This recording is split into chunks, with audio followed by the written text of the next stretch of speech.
Sejam muito bem-vindos ao Poupar, Investir, Lucrar. E eu sou o João Paulo. Diz-me uma coisa, já estás no grupo do WhatsApp? Se não, o link está na descrição.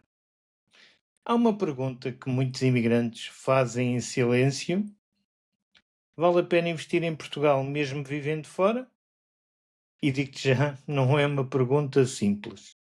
Porquê? Porque ele mistura números, fiscalidade, estratégia, identidade e, maior parte das vezes, nostalgia. Mas investimentos não podem ser feitos apenas com ligação emocional. Tem de ser feito com dados e hoje vamos olhar para o mercado acionista português versus o mercado global, o imobiliário em Portugal, a fiscalidade sobre capitais, o peso real de Portugal no mundo e o que significa investir em empresas não cotadas. Vamos começar pela base, o mercado acionista. Os números históricos do PSI mostram-nos algo importante. Nos últimos 10 anos, mais ou menos entre 2016 e 2025, o mercado deu um retorno de 6 a 7% ao ano nominal ou 3,5% a 4,5% ao ano real. Nos últimos 20 anos, 3 a 4% ao ano, ou 1,1 a 2% ao ano real, e nos últimos 30, 5 a 6% ao ano nominal e 2 a 3% ao ano real. Agora, compare isto com o MSCI World em euros. Nos últimos 10 anos, retornou 11,3% ao ano nominal. Nos últimos 20 anos, 8,5% ao ano nominal. E em termos reais, o MSCI World terá gerado algo como 6 a 9% ao ano no longo prazo. Ou seja, o mercado global desenvolveu riqueza muito mais rapidamente que o mercado português. Mas calma, isto não significa que Portugal não tenha oportunidades. Mas significa que apostar exclusivamente em Portugal tem um custo de oportunidade. E há um outro dado muito relevante.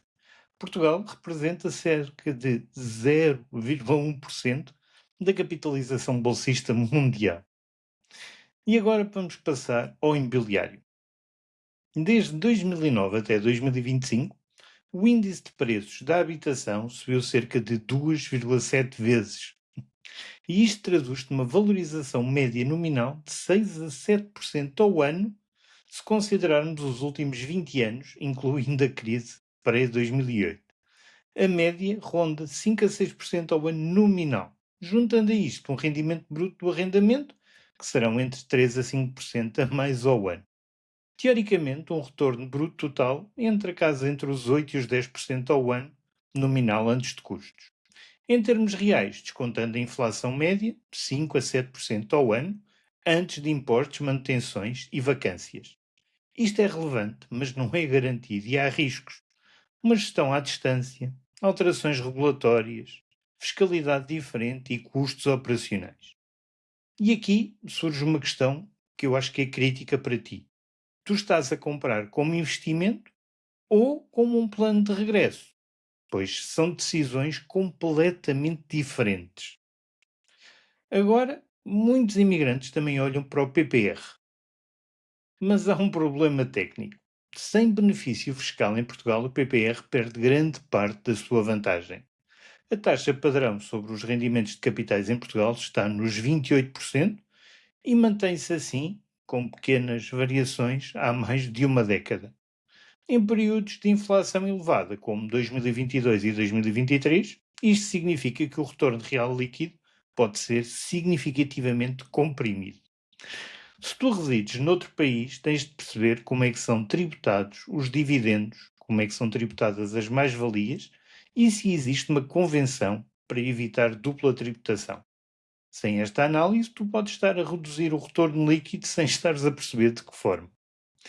E agora quero falar contigo sobre investir em empresas portuguesas. Não estou a falar de empresas cotadas, estou a falar de participações em empresas privadas, pequenas e médias empresas e negócios que têm uma atividade real em Portugal.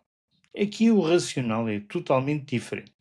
Tu estás a investir num negócio específico, num dado setor e com uma equipa de gestão concreta.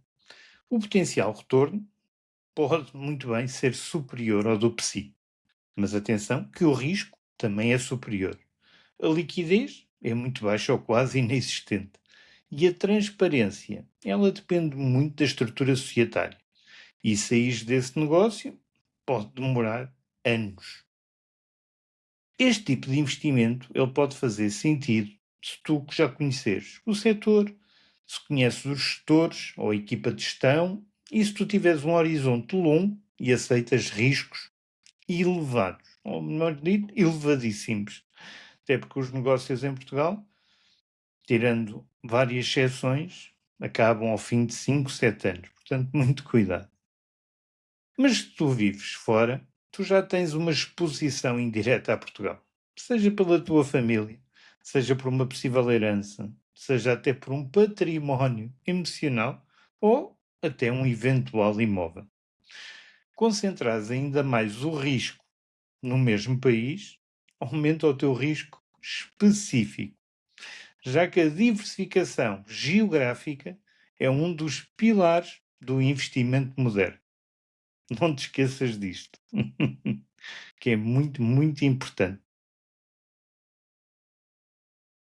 Pode fazer sentido tu investires em Portugal, no caso principal, se tu planeias regressar, se tu tiveres objetivos concretos em Portugal e queres gerar um rendimento em euros, isto caso estejas fora da zona euro, ou até pretendes equilibrar património entre países.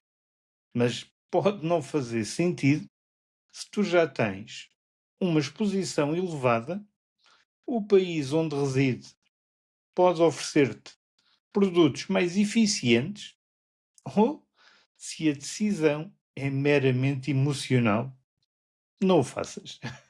Aí não te aconselho de todo. Os dados, eles mostram-nos que o mercado global superou claramente o mercado português. E isto nas últimas décadas, então, foi muito mais gritante. O imobiliário, é verdade, tem retornos interessantes, mas se estiveres fora apresenta riscos operacionais grandes. A fiscalidade sobre os capitais, na minha opinião, mantém-se exigente em Portugal e no mercado global acionista, Portugal representa um mero 0,1%. Então, aqui a pergunta é: qual deve ser o peso de Portugal dentro da tua estratégia global? E aqui eu digo-te: investir bem é equilibrar o risco, o retorno, os objetivos e o contexto pessoal. Portugal pode ter lugar no teu portfólio, não digo que não, mas deve ter um lugar proporcional, mas nunca, nunca emocional. Pois nós sabemos quando pomos as emoções à frente do racional, o problema que pode acontecer. Obrigado por ficares até ao final e já sabes, poupar é o início, investir é o caminho, mas lucrar, esse é mesmo o nosso destino.